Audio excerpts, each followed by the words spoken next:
Hi everyone, my name is Sarah Perkins and I will be covering Chapter 6 of our textbook. Chapter 6 is titled Digital Television and Video. In our lives, and I know in my 22 years, I have seen a dramatic change in television and in video. So, what are these dramatic changes that we have seen? Well, right now we know that televisions are getting smaller and smaller.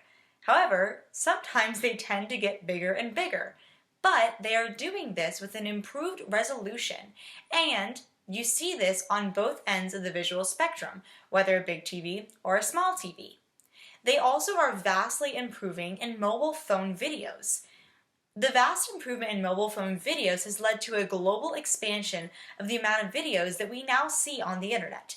Facebook, Instagram, Twitter, all of these different platforms we see videos on constantly.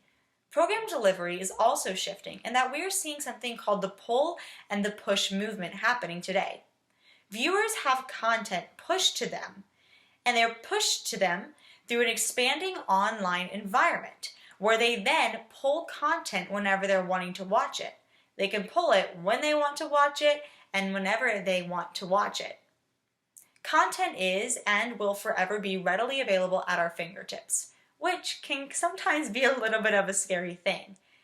In the United States, the online delivery process is known as over-the-top television.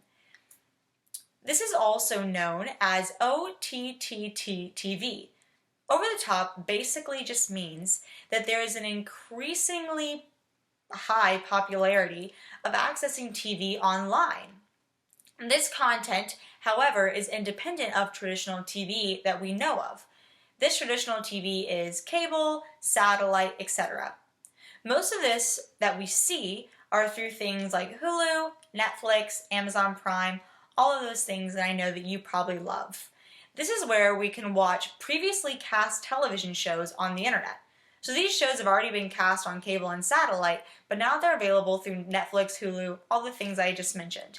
In other countries, instead of calling it over the top, other countries tend to call it something like connected TV. However, to move past any confusion, we now globally call it Internet Delivered Television, or IDTV.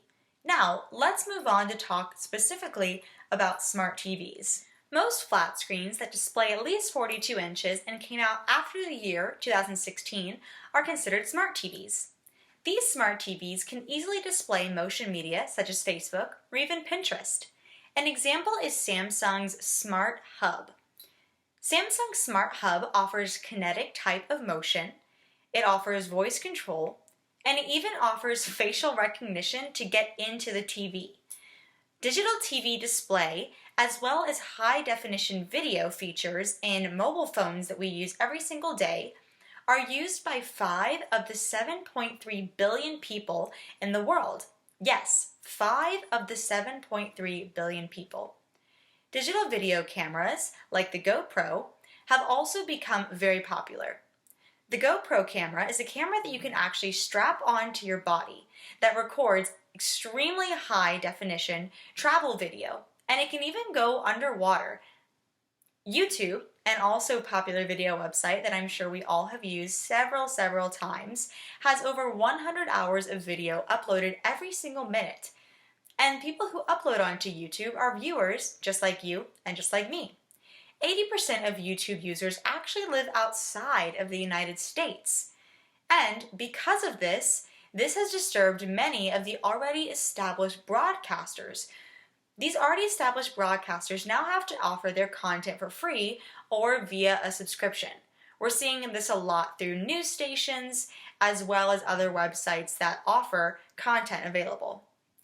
Because of this, there is an increasingly high number of viewers tending to pull for content, which is why they're now having to offer their content for free or for a subscription. So digital TV combines higher resolution image quality with also improved multi-channel audio. So this means the new smart models include the ability to seamlessly integrate internet-delivered television programming into the displays that we use and that we see. So the FCC defines DTV as any technology that uses digital techniques to provide advanced television services such as high-definition TV. So there is a long history of HD TV that I encourage you to read in your book. I would go over it, however, it would take way longer than this lesson would allow. However, I really do encourage you to go look at it because it is very, very interesting. So, moving on, what is the future of television? So there are two key developments. First is the arrival of the ultra high definition televisions that have 4K screen resolution and the diffusion of extremely bright and colorful OLED flat screen displays. OLED is the second. These OLED displays are more difficult to manufacture though than the LED televisions, and they also tend to cost way more than the LED. Also, remember when not when I said it, but when the book said it, that on average, the cost for an LED TV is $610 in 2011, and we've actually seen those prices cut in half in 2015. All right, now let's talk about 4K televisions and video production and display. So, just like you and just like me, most people have an HD TV in their home. However, one problem we see with the HD TV 4K is that the data processing and storage requirements are 4 times greater than the 2K HD TV. However, most of us have this and most of us are pretty satisfied with it. All right, now let's go over high dynamic range imaging.